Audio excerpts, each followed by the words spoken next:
Hey, what is up guys? Welcome back to the channel and welcome back to Gran Turismo 7 update 1.40. So we're going to carry on with the car reviews, this time with the Dodge Charger. This is a legendary vehicle added with update 1.40 based on the 1968 year model. In my opinion, this is the ultimate American muscle car and it just does not get any cooler than what you're seeing here on screen. I know I'm probably going to get a lot of flack for that, but in my honest opinion, this is the best of the best when it comes to American muscle cars. So to get started with this review, obviously we're going to be checking the price itself. As you can see, 158,000 credits for this vehicle. Now that's certainly not breaking the bank by any means and is a fairly average price for a lot of the American muscle cars in the game. They're usually, lingering around about the 100,000 credit mark, maybe a little bit more, maybe a little bit less in some sort of circumstances. So not too bad, 489.03 pp for this one, 425 brake horsepower. So let's get into reviewing the vehicle. Now if you never joined me for a car review, this is exactly how it's going to work. We'll take the stock version, so straight out the dealership, for a lap around the Nordschleife, and then we'll see where it ranks on our Nordschleife lap time leaderboard. Then we'll fully upgrade it and also head out to the high speed ring to see how it does over there for a fully upgraded lap time leaderboard.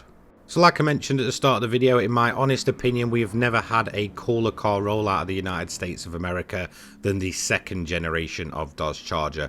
Although, we've had plenty of legendary American muscle cars roll out from there, or even kind of in the sort of early 2010s up to present, where we've sort of seen a muscle car revival where all these legendary names are coming back and, they're producing more modern variants. I honestly don't think it will ever be as matched or ever be as iconic as what we're seeing here. Whether you've seen it in the Fast and Furious, Bullet, Dukes of Hazzard, the Dodge Charger or second generation of Dodge Charger is just absolutely legendary and cannot be matched at all. So if you've watched a few of my car reviews now on this channel, you will know that growing up I was a little bit of a Dodge fanboy. That was mainly thanks to the likes of Gran Turismo 2 with the Dodge Viper that was featured in the game, and then obviously the Bullet car chase scene and such kind of made me almost obsessed over the likes of the second gen Dodge Charger.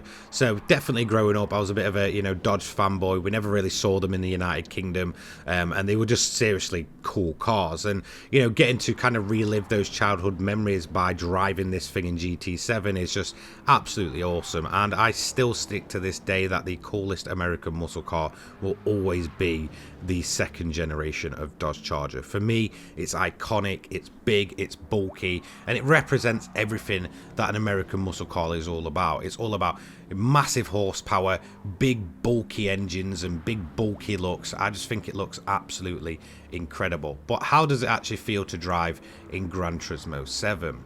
Okay, so let's quickly touch on the performance of the Dodge Charger. So it suffers from the exact same issue that every classic American muscle car does, especially in terms of GT7, where I feel like it's most notable in terms of racing games. It's very, very quick to hit its top speed, but then you kind of left wanting an extra gear just to make it go even faster. And this is absolutely across the board when it comes to these classic American muscle cars. It's a 4-speed manual transmission in this, so in terms of getting there, it'll get there very, very quick. But in terms of wanting that little extra gear just to kind of give you a bit more top speed, it's just never ever going to happen. Obviously you will need to upgrade it, which I can't do with this vehicle. So definitely at times of doing this Nordschleife hot lap, it did feel like, I just wanted that extra gear just to get that bit of extra speed out of it, but I just knew it was never ever going to come, which is definitely a shame. But again, this is across the board for all of these older American muscle cars, so I really can't single out the Dodge Charger for that. But in terms of getting to that top speed, it did it blisteringly quick. For a car that was made in 1968, this thing definitely doesn't sit about.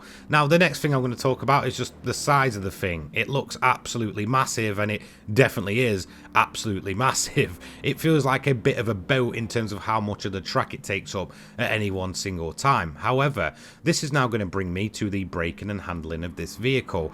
It was much better than I ever expected it to be. I honestly thought the Charger here would be an absolute boat and just take an eternity to get around the corners, or it's going to miss the apexes constantly. But no, surprisingly enough, the Charger really does kind of hold its own in terms of actually being decent around a track. So I'd definitely say, even in terms of its base performance, this is a vehicle that is probably going to impress the majority of GT7 players when it comes to actually driving this thing. It's surprisingly good, and although there's always going to be that misconception that American cars just cannot take corners, you know, of this time period, definitely in terms of being surprising overall for its performance would be the Charger. I honestly feel like I didn't expect it to be as good as it actually is. So let's round up the thoughts on the stock version of the Dodge Charger. Is it particularly exciting to drive?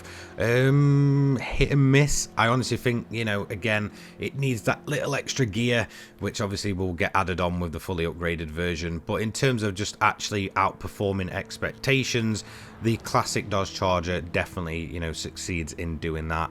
I honestly think this is a great vehicle. It's one of those vehicles that I kind of want to have as a collector's item, and then I want to buy another one to absolutely go to town on it and put every single upgrade on. It's a very, very robust vehicle that can pretty much serve a purpose in any single way that you want it to. It's a great looking car, it's a great sounding car, and it's a great race car as well. So yes, finally getting to drive this thing in GT7 made me giddy like a little kid, allowed me to kind of relive those childhood memories of obsessing over the second generation Dodge Charger, and I think I'll probably always feel that way about these vehicles.